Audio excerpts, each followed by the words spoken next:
வருங்கால முதுகலை ஆசிரியர்கள் அனைவருக்கும் வாகை சுடரின் அன்பு வணக்கங்கள். கல்வி உளவியல் யூனிட் 3 பார்ட் 1 வீடியோ நேத்திக்கு பார்த்தோம். நேத்து அந்த வீடியோவை பார்த்தவங்களோட எண்ணிக்கைன்னு பார்க்கும்போது ரொம்ப குறைவா இருக்கு. ஏன் ஞாயிற்றுக்கிழமை அப்படின்னு நல்லா ரெஸ்ட் எடுத்துட்டாங்க போல இருக்கு.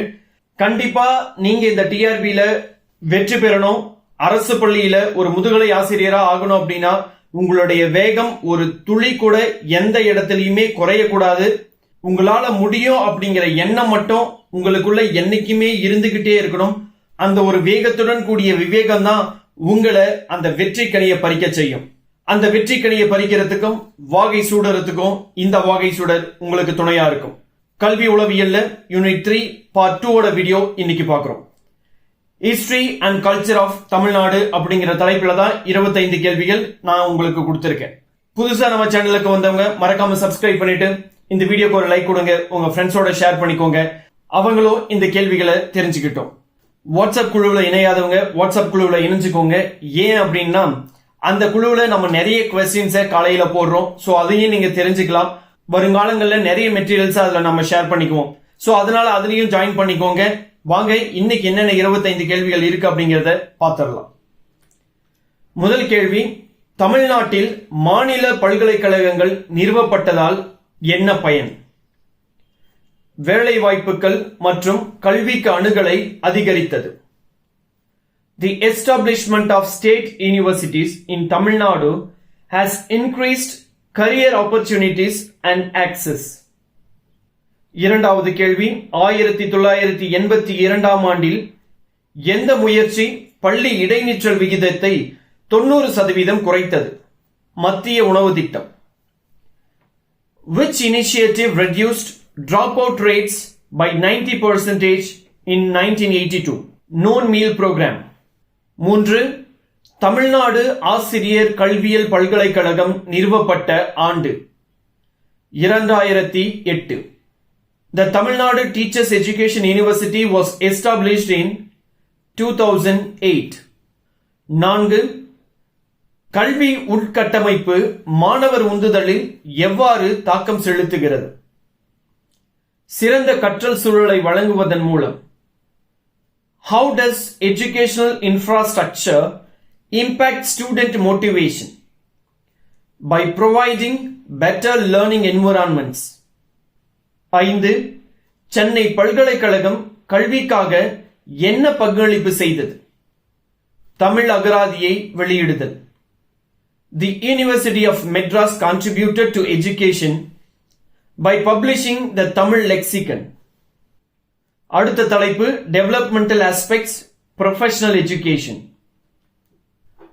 ஆறாவது கேள்வி, தமிழ்நாட்டில் மருத்துவக் கல்விக்கு புகழ்பெற்ற பல்கலைக்கழகம் எது? தமிழ்நாடு டாக்டர் எம்ஜிஆர் மருத்துவ பல்கலைக்கழகம். Which university is renowned for medical education in Tamil Nadu? The Tamil Nadu Dr. MGR Medical University. 7.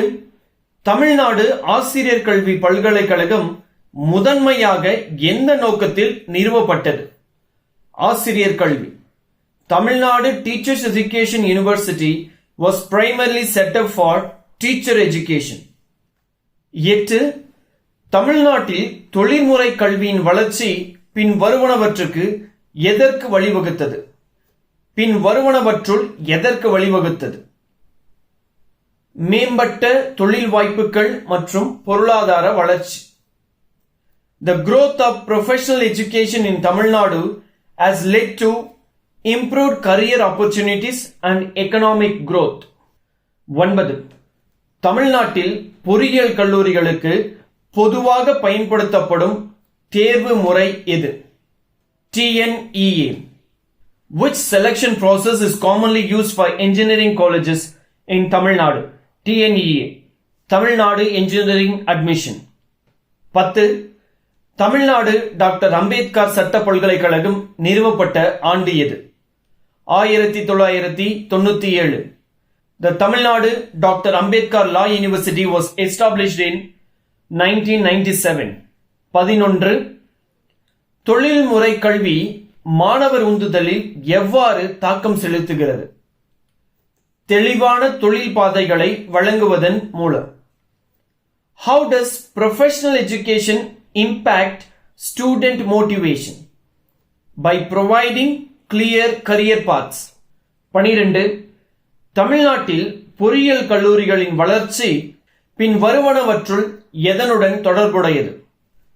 தொழில்நுட்ப திறன்களுக்கான அதிகரித்த தேவை. The growth of engineering colleges in Tamil Nadu is linked to increased demand for technical skills. 13. தமிழ்நாட்டில் குறிப்பிடத்தக்க வளர்ச்சியை பெற்ற தொழில்முறை கல்வித்துறை எது? மருத்துவம், பொறியியல், சட்டம் ஆகிய மூன்றுமே, மேற்கண்ட அனைத்தும். Which field of professional education has seen significant growth in Tamil Nadu? All of the above: medical, engineering and law. 14. Tamil Nadu உடற்கல்வி மற்றும் விளையாட்டு பல்கலைக்கழகம் நிறுவப்பட்ட ஆண்டு 2005. The Tamil Nadu Physical Education and Sports University was established in 2005. தமிழ்நாட்டில் தொழில்முறை கல்வியில் உள்ள சவால் எது? தகுதி வாய்ந்த ஆசிரியர்கள் இல்லாமை, அதிக இடைநிற்றல் விகிதங்கள், கிராமப்புற மாணவர்களுக்கு வரையறுக்கப்பட்ட அணுகல், இவை அனைத்துமே, மேற்கூறிய அனைத்துமே தொழில்முறை கல்வியில் உள்ள சவால்கள். A challenge in professional education in Tamil Nadu is all of the above: lack of qualified faculty, high dropout rates, limited access for rural students. அடுத்த தலைப்பு liberal arts, social sciences and humanities. 16வது கேள்வி. தமிழ்நாட்டில் liberal arts கல்வி செலுத்துவது என்ன? விமர்சன சிந்தனை மற்றும் கலாச்சார ஆய்வுகள். Liberal arts education in Tamil Nadu emphasizes critical thinking and cultural studies. 17. தமிழ்நாட்டில் சமூக அறிவியல் படிப்பு பின் வருவனவற்றை உள்ளடக்கியது. திராவிட கலாச்சாரம் மற்றும் வரலாறு, திராவிட இயக்கம் போன்ற சமூக இயக்கங்கள். A மற்றும் B இரண்டுமே சரியான பதில். The study of social sciences in Tamil Nadu includes Dravidian culture and history, social movements like Dravidian movement. Both A and B are right answer. 18. தமிழ்நாட்டில் கல்வி உளவியலுக்கு மனிதவியல் எவ்வாறு பங்களிக்கிறது? கலாச்சார அடையாளத்தையும் விமர்சன சிந்தனையையும் வளர்ப்பதன் மூலம். How do humanities contribute to educational psychology in Tamil Nadu? By fostering cultural identity and critical thinking. 19. தமிழ்நாட்டில் மனிதவியல் பாடங்களை கற்பிப்பதில் ஒரு சவால் என்பது எது? தகுதி வாய்ந்த ஆசிரியர்களின் குறைவு, பண்பாட்டு ஆய்வுகளுக்கான வரம்பான வளங்கள், அதிகமான மாணவர்கள் இருக்கும் வகுப்பறைகள், இவை அனைத்துமே இதற்கான காரணங்கள். A challenge in teaching humanities in Tamil Nadu is lack of qualified teachers, limited resources for cultural studies, overcrowded classrooms. All of the above. 20. Tamil இலக்கியத்தை பாடத்திட்டத்தில் ஒருங்கிணைப்பது பின் வருவனவற்றுள் எதற்கு உதவுகிறது? கலாச்சார அடையாளத்தையும் மொழி திறன்களையும் மேம்படுத்த. Integrating Tamil literature into the curriculum helps enhance cultural identity and language skills. 21. பள்ளிகளில் திராவிட வரலாற்றை படிப்பது எதனை ஊக்குவிக்கிறது? வரலாற்று அறிவையும் பெருமையையும்.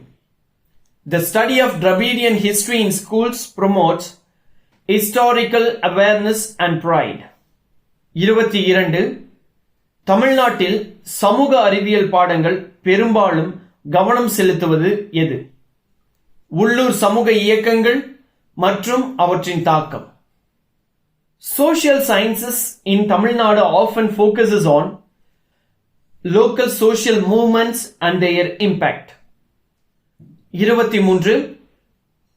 தமிழ்நாட்டின் மனிதவியல் பாடத்திட்டத்தில் அடங்குவது எது? தமிழ் இலக்கிய ஆய்வு, கலாச்சார மரபுகளின் பகுப்பாய்வு ஆகிய இரண்டுமே தமிழ்நாட்டின் மனிதவியல் பாடத்திட்டத்தில் இருக்கிறது. The humanities curriculum in Tamil Nadu includes study of Tamil literature, analysis of cultural tradition. Both A and B are the answers. 24. தாராளவாத கலைகள் லிபரல் ஆர்ட்ஸ் கல்வி மாணவர் கற்றலில் எவ்வாறு தாக்கத்தை ஏற்படுத்துகிறது? விமர்சன சிந்தனை மற்றும் பிரச்சனை தீர்க்கும் திறனை வளர்ப்பதன் மூலம். How does liberal arts education impact student learning? By fostering critical thinking and problem solving. 25வது கேள்வி. கல்வியில் உள்ளூர் வரலாற்றை சேர்ப்பது மாணவர்களுக்கு எதில் உதவுகிறது? அடையாள உணர்வையும் சேர்ந்திருப்பதையும் வளர்த்துக் கொள்ள. The inclusion of local history in education helps students to develop a sense of identity and belonging. ஆக இன்னைக்கான 25 கேள்விகள் இத்தோட முடியுது. சோ இந்த 25 கேள்விகளையும் நோட் பண்ணி வச்சுக்கோங்க. பிரிண்ட் அவுட் முடிஞ்சா பிரிண்ட் அவுட் போட்டுக்கோங்க. இல்லனா பார்ட் 4 வீடியோ வர வரைக்கும் வெயிட் பண்ணுங்க. பார்ட் 4 வீடியோல நாம எல்லாத்தையும் ஒன்னா சேர்த்து கொடுக்கிறோம். அப்போ கூட நீங்க பிரிண்ட் அவுட் போட்டுக்கலாம். இதற்காக ஒரு நாளைக்கு அரை மணி நேரம் செலவு பண்ணீங்கன்னாவே போதுமானதா இருக்கும். நீங்க டிஆர்பிக்கு போறதுக்குள்ள எல்லா டாபிக்கையும் கவர் பண்ணி உங்களுக்கு அதிகமான மதிப்பெண்கள் பெற்று தரது நம் வாகைச்சுடரோட கடமையா நாங்க நினைக்கிறோம். அதனால மறக்காம நம்ம சேனலை தொடர்ந்து பாருங்க, ஒத்துழைப்பு கொடுங்க. அதே மாதிரி உங்களுடைய ஃப்ரெண்ட்ஸோட ஷேர் பண்ணிக்கோங்க. புதுசா நம்ம சேனலுக்கு வந்தீங்கன்னா சப்ஸ்கிரைப் பண்ணிட்டு இந்த வீடியோக்கு ஒரு லைக்கை கொடுத்துருங்க. அடுத்த வீடியோவில் சந்திப்போம். நன்றி, வணக்கம்.